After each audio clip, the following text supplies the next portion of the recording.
Minions. Welcome to another episode of Wheezy's Horror Show, otherwise known as just my channel in general. I'm going to be talking Battlefield 3 beta today. Let's do that. I'm going to do a separate commentary and do kind of a gameplay-esque commentary for Battlefield 3. This one is going to be my general thoughts on the beta and what that means for the full game, which is coming out on October 25th, which is like 2 weeks now. Rock on. But as I record this today, it is October 11th. The beta ended October 10th, yesterday. But it was like at noon, like European time, like because all of Europe's in the same time zone, right? I think it was based on DICE, which is in Sweden. Yeah, I think that's right. So yeah, the beta's over, which makes me sad. And I was going to originally record this commentary over a capture of me going through my Battlefield 3 stats from the battle log.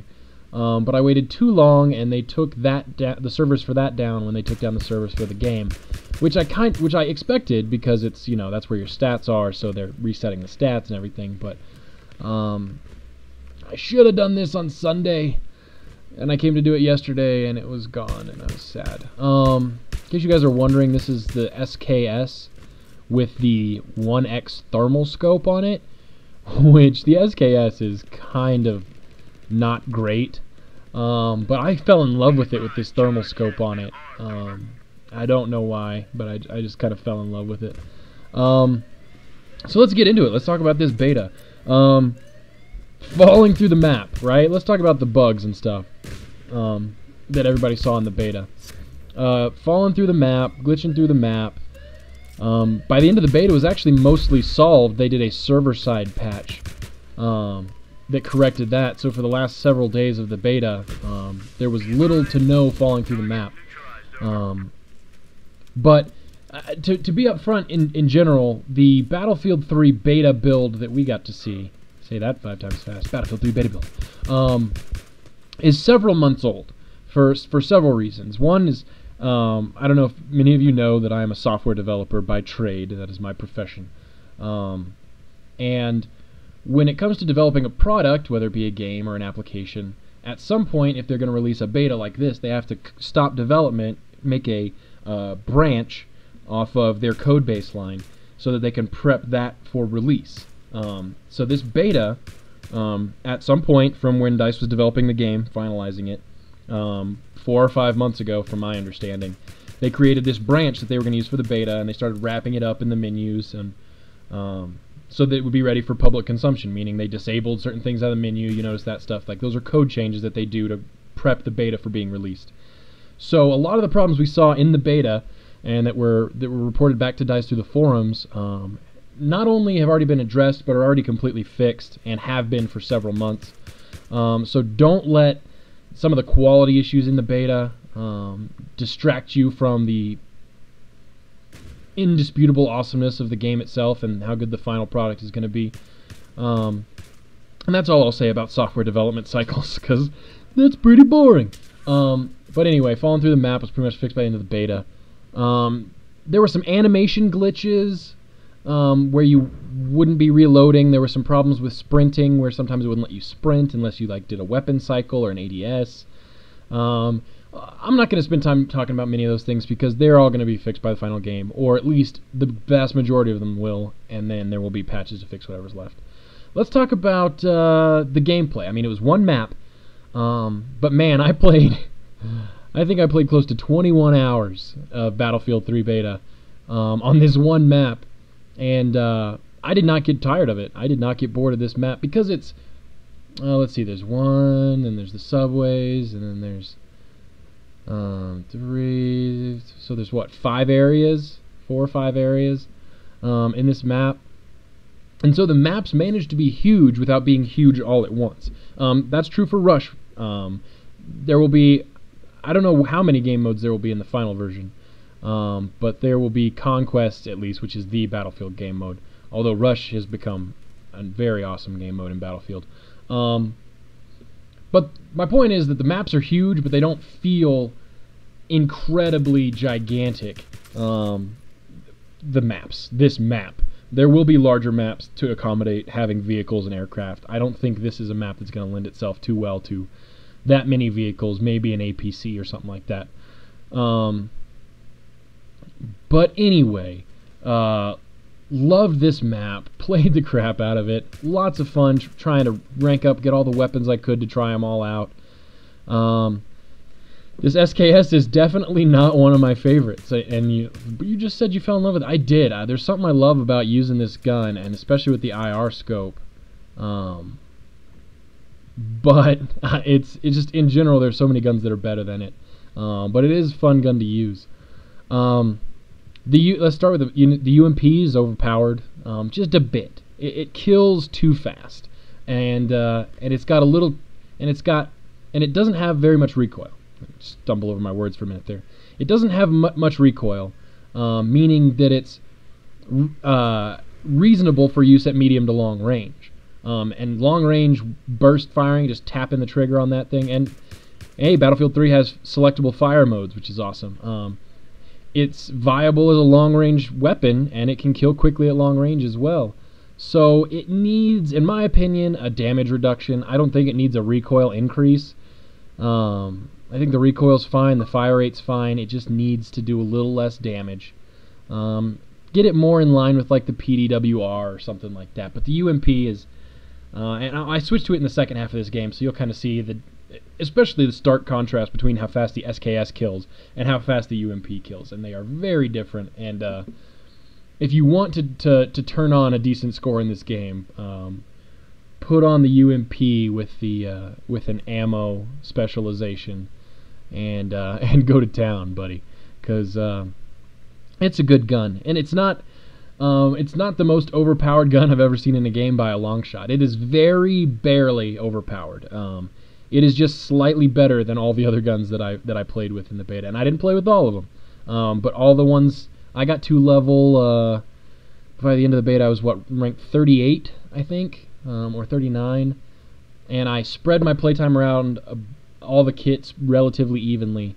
So I didn't get to do a lot of the higher level kit specific ones, like I didn't get to the F2000 or the M98 sniper rifle or stuff like that. But I played quite a bit with the different AKs. Obviously, I got some playtime with the M40 sniper rifle, which was fun. SV98. I got the not the AN94, but the AEK 971, I think it was, assault rifle, which was fun to play with.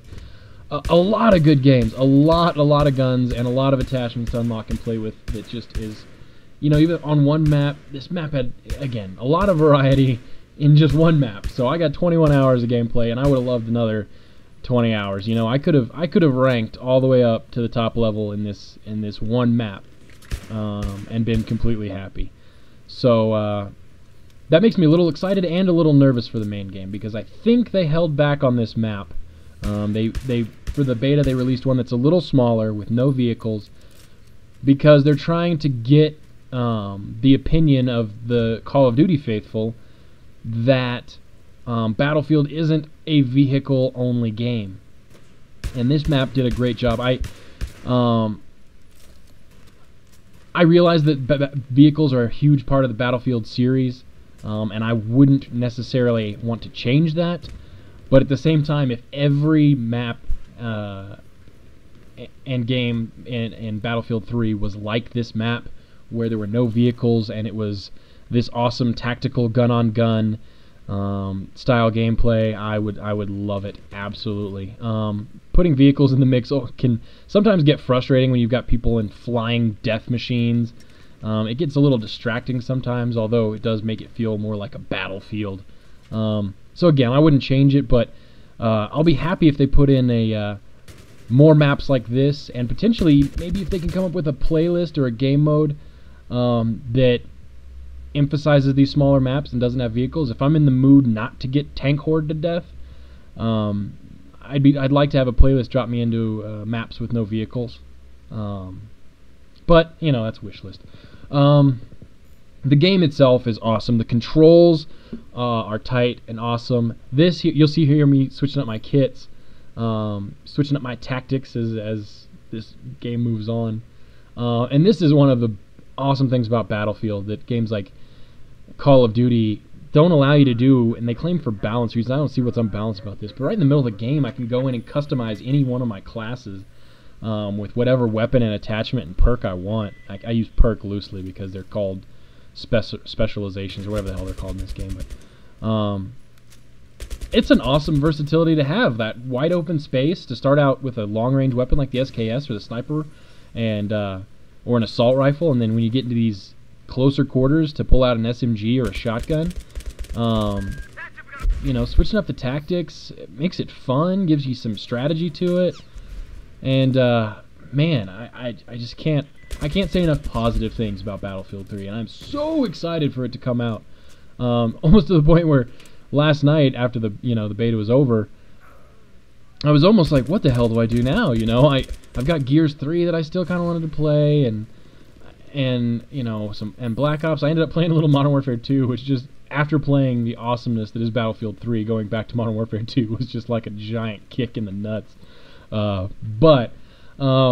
Yeah, I'm just kind of forlorn losing Battlefield 3. Such a good game. I'm so excited for it. Originally in the beta, early on, and it may have been in a couple of videos, I said I didn't see Battlefield 3 as taking the majority of my time away from a game like Modern Warfare 3. And it was kind of how it was with Bad Company 2, where I loved that game. Such a good game. But I always went back to Call of Duty. Part of that is that Black Ops was so amazingly awesome as far as Call of Duty goes. But as I played, got into my 15th, 20th hour at Battlefield, I may have to rethink that statement. This game could keep me interested for quite a while. The longevity from Call of Duty comes from its crack cocaine addiction-esque ranking system, including prestiges, which I may not prestige in Modern Warfare 3 because of, I've said it before, the way that they're handling weapon rank ups and the fact that it's going to be 80 ranks now instead of 70 or whatever. But the whole thing is, you've always got a carrot dangling. So you want to go and chase it. You got something to chase to unlock. I want to get that next level. I want to unlock that next weapon. I want to complete that next challenge. Battlefield 3 has a lot more of those kind of things than Bad Company 2 did. Oh, by the way, a little bit of gameplay break here. This is a great route for what we call the meat grinder. This third area we refer to as the meat grinder because the ways up are 2 escalators and a staircase, which gives the defending side high ground on every approach point, which with an organized defending team turns into a meat grinder, as they will just tear you up as you appear. But even against an organized team or against a team that doesn't expect it, if you come to this back set of escalators and hurry and rush your butt up there, you can sometimes surprise them looking towards the first set of escalators because they don't expect someone to just come running up into their base. And this was the best tactic I found for breaking the meat grinders, to run up and get this A cap from the back escalators, and then your entire team can focus on B together. Gameplay tip there. Anyway, back to whatever I was talking about, the game being awesome and such. All the unlocks in this game, it's still, I don't think there's going to be as much stuff to unlock. I don't know what that guy was doing crawling around there. As there's going to be in Call of Duty, because there's no kill streaks. It's pretty much just unlocking weapons and specializations and equipment and attachments. So my point being, I may unlock everything in Battlefield 3 more quickly than I would in like Call of Duty. So maybe once I have everything unlocked, it'll lose some of its interest. That's kind of what happened with Bad Company 2. You unlock pretty much all the weapons and stuff by the time you're in the late 20s or early 30s, as far as rank is concerned. And then it's just pretty much ranking up for pride or whatever. And I kind of got disinterested after I unlocked everything. And again, distracted by Call of Duty. But I was ranked 38 in the beta and still had tons of stuff to unlock. Not just unlocks that come along with ranking up, but individual unlocks in each kit. So say I got to the top rank, whatever it ends up being, and I've got all the rank unlocks, weapons and specializations and stuff like that. Maybe I haven't played a lot of support. Like I did, support is what I played least in the beta, not for any particular reason other than it's less versatile in my opinion. But played less support. So maybe I reached max blah blah blah maximum rank, and I haven't unlocked everything in one or two of the kits. And that may actually still be the case in Bad Company 2 now that I think about it. I may not have ranked up all those kits all the way, but I got pretty close. Anyway, I think there's going to be more to unlock, more to keep you addicted in Battlefield 3 than in previous games.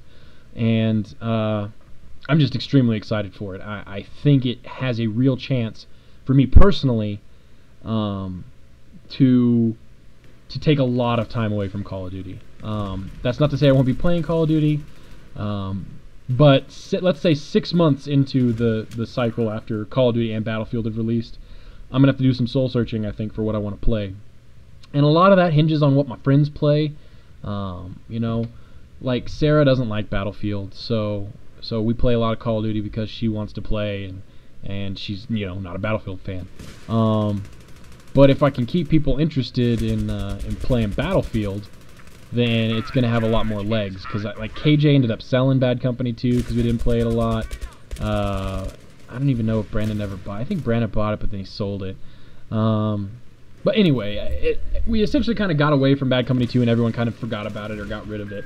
And so when I ever do want to go back to it, no one will play, really. And I haven't quite grown to the level on this channel yet to where I can really reach out and be like, hey, let's play Battlefield, and have, you know, 6 people send me an invite. So I'm lucky if I put out a notice 2 days early if I get 1 or 2 responses. But that's not a complaint. I'm just, again, I will play Battlefield a ton, and more if I can keep friends playing it with me, because, you know, playing Battlefield alone is a lot of fun, but playing any game with friends is always more fun. So, boys, get out of here. I'm talking to the internet. Can't you see that I'm busy? Ugh. They always... Oh, and they run off.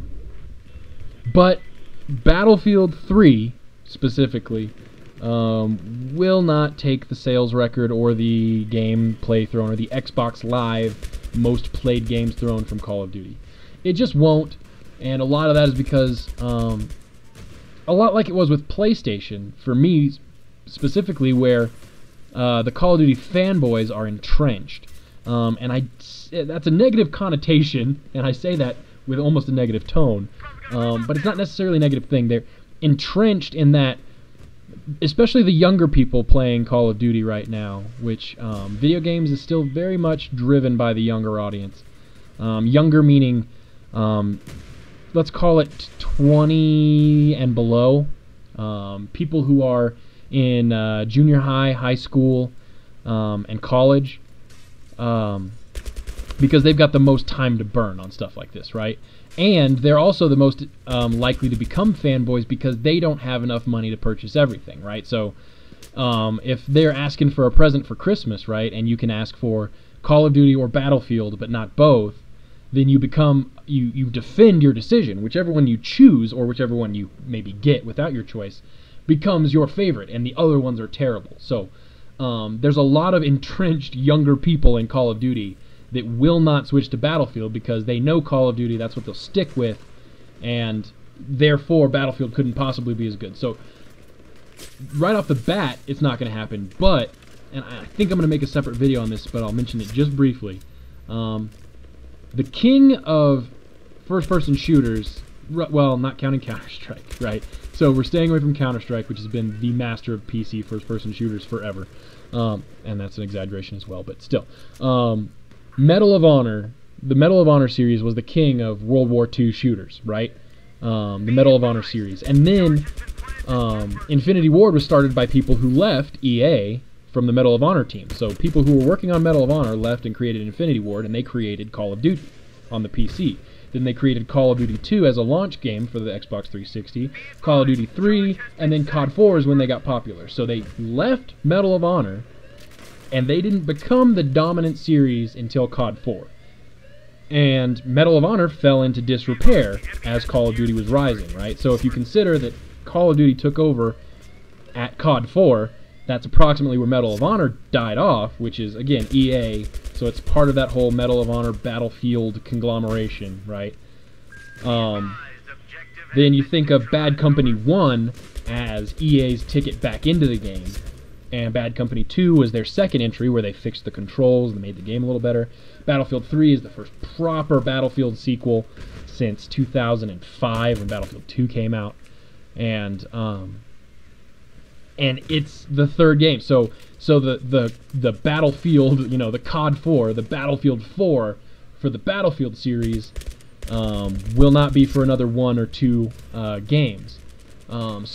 I don't think that Battlefield 3 is going to be enough to pull people off of Call of Duty immediately.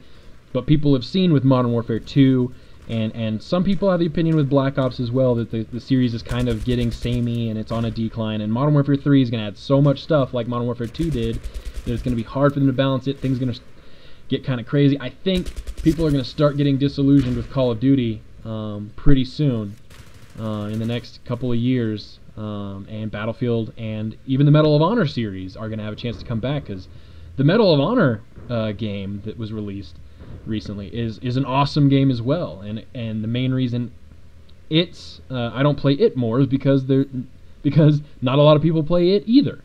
So the online community for that isn't as strong, so it's harder to get a good connection. But that doesn't even matter. It's just a great game, and Battlefield 3 is going to be that as well. It's going to be an amazing game. It's going to make better progress than Medal of Honor did in taking back time from Call of Duty. It's not going to, I'll predict it now, it's not going to do it. But it's a start, and it's going to be a great game, and if you miss out on it, no matter how hard of a fanboy you are, you're going to really be missing out on a great game. And if you choose Call of Duty, then that's absolutely fine, because it's a very different type of game. So if you got to pick one, go with your preference. But find a way to play Battlefield, because you will enjoy it. And hey, the way it kind of works, in my opinion, with Call of Duty games, right, is at least for the first couple of months, maybe even up to 3 or 4, 5, 6 months, it's the honeymoon period. Everything's great. The things that are broken haven't been exploited yet. They haven't been as popular. Not a lot of people have ranked up all the way. People just haven't found some of the stuff. If you're on the fence and you're like, no, I'm a Call of Duty guy, then I say get Call of Duty day one, right? November 8th, get Call of Duty Modern Warfare 3. Play it for a few months, and when things start to kind of go wonky, which I think they inevitably will, sell it. Don't sell it however you must. I would prefer if you don't go to GameStop, because they're evil, and they're ruining the video game market. But sell it. Recoup some money, put that down towards a copy of Battlefield 3, which should be discounted. Buy it brand new and get it at a discount, because EA still does their quasi-evil thing, usually, of including a code when you buy the game brand new that gives you a little extra something, just to say, hey, don't buy it used. But, it should be cheaper, so buy a discounted version, brand new, of Battlefield 3 a few months after Modern Warfare 3 is out. And, I think that'll make you happy. I think it will. This game is starting to draw to a close. I just unlocked the M40 there, so I wanted to try it out. I've got a sniping gameplay with it I'll probably be posting. I've got a lot of Battlefield videos I haven't posted I've got saved up. But, yeah, ending thoughts. The beta was awesome. Had to deal with some glitches, but it wasn't hard to tell that the underlying gameplay was amazing. Borderline perfect. A few tiny balance issues, maybe some more that we haven't seen because not everyone can unlock stuff yet. But an amazing, amazing game, and it's going to be one you do not want to miss. October 25th in the US, I believe it's October 28th in Europe, or is it the European Union? You guys are so fancy now with your euros, and I love you guys. Yeah, don't miss Battlefield. Do I have any last thoughts while you're looking at my stats here? I like the post-game stats thing. I like the fact that there's a battle log that does kind of a Call of Duty Elite sort of thing, and there's just so much. It's a great game. Pick it up.